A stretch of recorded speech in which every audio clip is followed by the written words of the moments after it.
Hey friends, alright, so today I am going to show you something that I've been working on for quite a while. It is this tree shaking CSS problem. So I talked about it a couple of days ago in my live stream. You can go to kcd.im/devtips and that will take you to the dev tips playlist on my YouTube channel. And it was tree shaking CSS problem.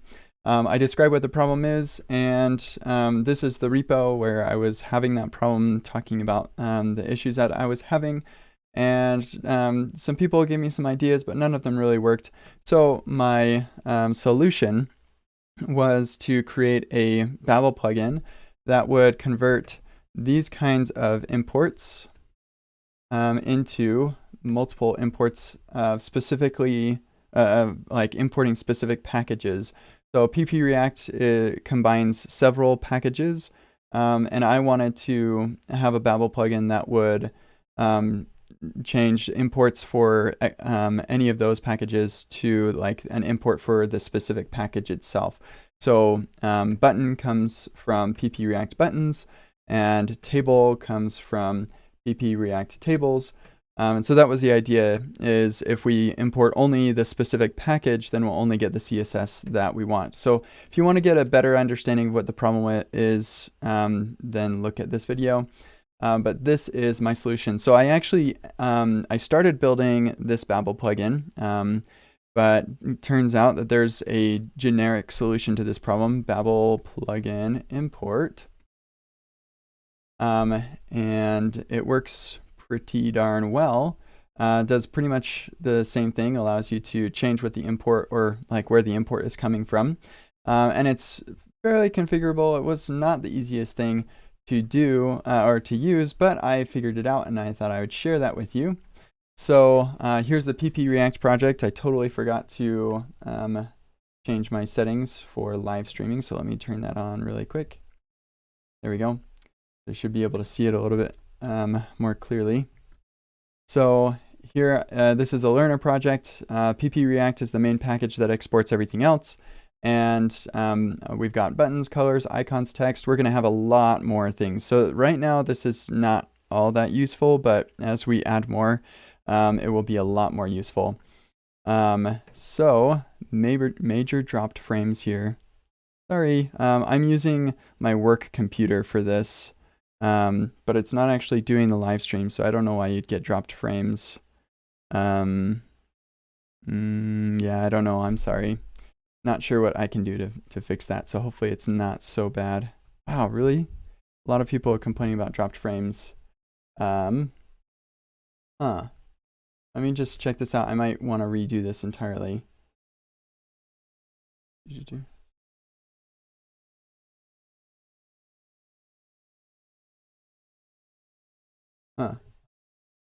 I'm not getting any dropped frames when I watch it. So, okay, well, people are saying it's working now. So, sorry about that. Okay, so here's the solution. We are, let's see. Yeah, so I've got this Babel preset PP React. It's a preset, not a plugin, because it's using a plugin. And so here, we module exports the Babel configuration that is necessary for all of this magic to work. The Babel plugin is the import plugin, and here are the options. So our library name is PP React, and so what the plugin is going to do is it's going to look for imports of PP React, and then it's going to activate my configuration. Camel2- component name. Yeah, well, you can go look up these options. It is going to be different depending on your situation. I don't want to transform it to the default import because we're going to still import the named import. It should be the exact same. And then I actually am going to have a custom name. So this is where the magic comes from.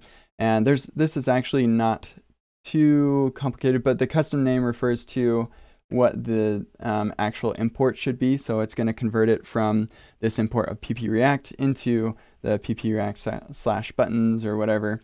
And so to do this is the tricky thing. So if we just remind ourselves here, we're exporting star from these packages. And so like we are already enforcing the fact that you can't have packages that have named exports that are the same. And so because of that fact, we can rely on a kind of a global namespace for all of the exports in PP React. So we can say, I know, for example, I know that a buttons export, or if somebody's trying to import buttons, I know that's going to come from the buttons because it can't come from anything else, because otherwise it'd get overridden. So what I do is, it's kind of crazy. I create this exports map, and I'll show you how I make that. That's the crazy part. And so then it's just this giant object that maps the name of the import, so buttons or table or text or whatever, to the module that is exporting that. So to the base module, whether that be buttons or colors or icons or text text input or whatever else we add. So with that, I say if there is a module that has that named export, then we're going to find the path to that module.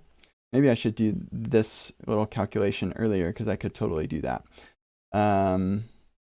Yeah, I could probably do that. So we could refactor this a little bit. But yeah, we're going to find the direct module or the direct path to that module. So we're going to resolve to the package JSON, and then we'll just get the directory name. And we're going to have it based off of the path to PayPal React. So when we resolve, it's as if we're inside of the PayPal React module, and we do require, what is that? Not an absolute, not a relative, but the other thing. But yeah, we'll do a require for that package from the context of the PP React path. Okay, so here's the real trick.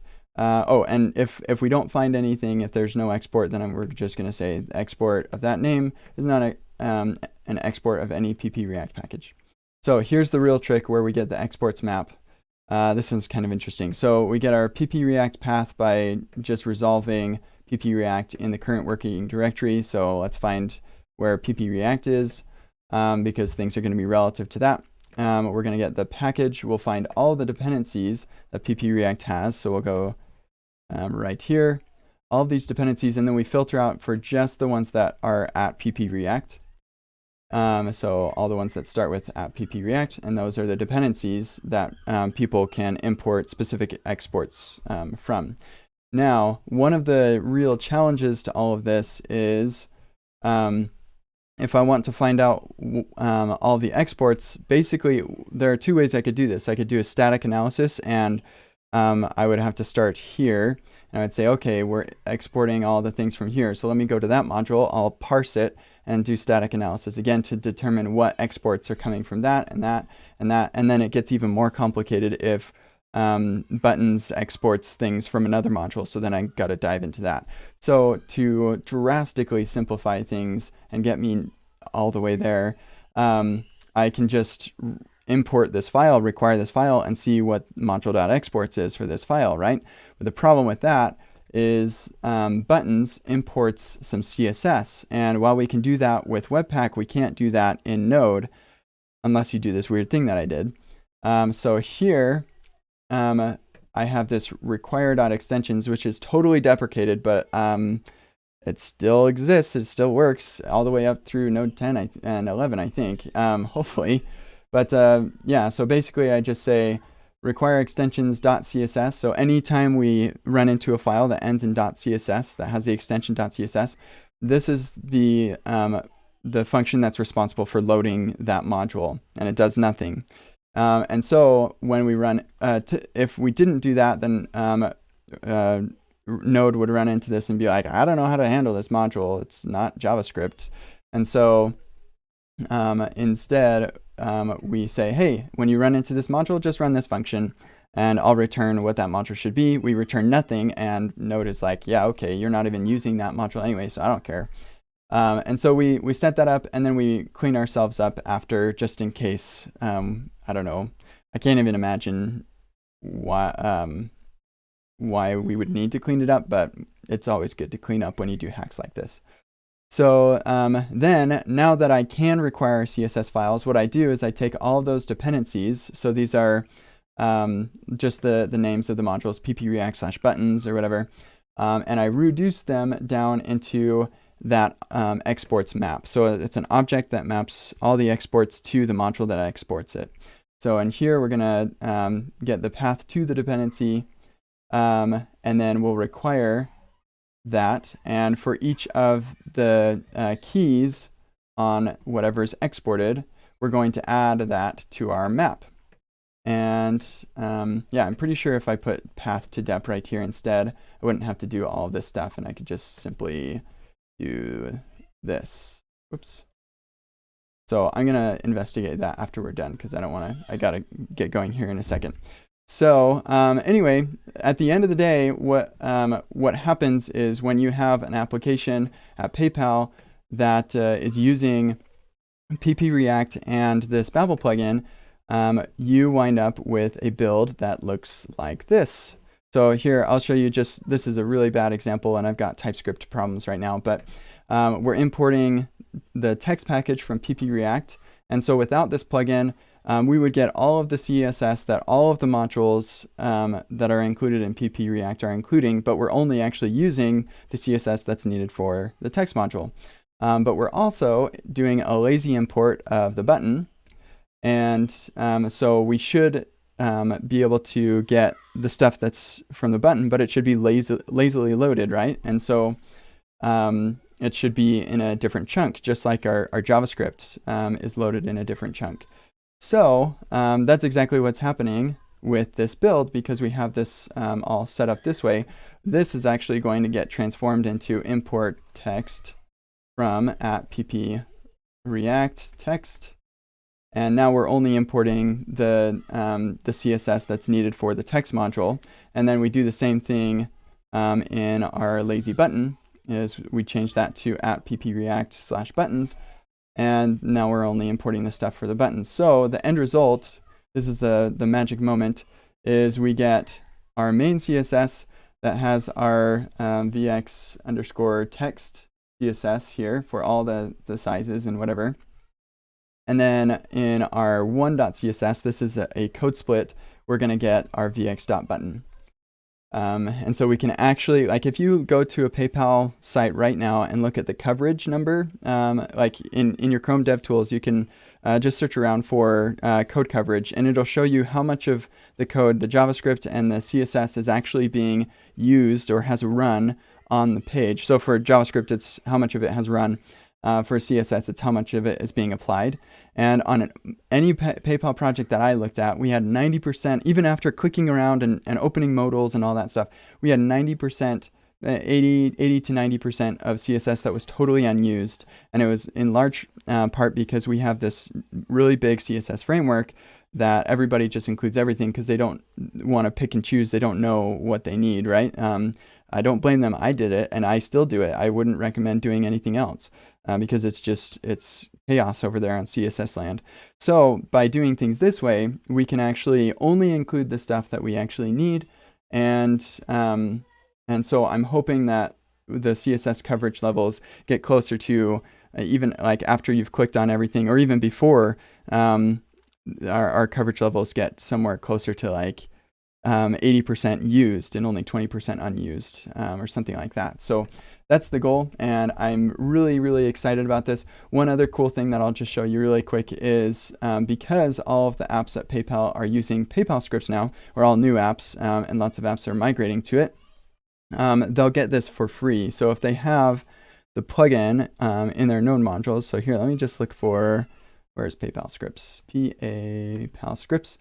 If we go to our config, we get our Babel config. Right in here, we have this try catch where we get the Babel preset React. So we resolve sync relative to the current working directory. So we check if, do they have Babel preset pp React installed? If it's in their node modules, then we'll include it in the Babel configuration. So they don't have to change the Babel configuration at all. It's all magically generated. And so they get this for free. They don't have to think about it. And so pretty much as long as you have pp React installed and you're using PayPal scripts, you're going to get this optimization, which I think is pretty legit. Okay, so I gotta wrap things up here really quick because I gotta make a call. But let me just see if anybody had any questions.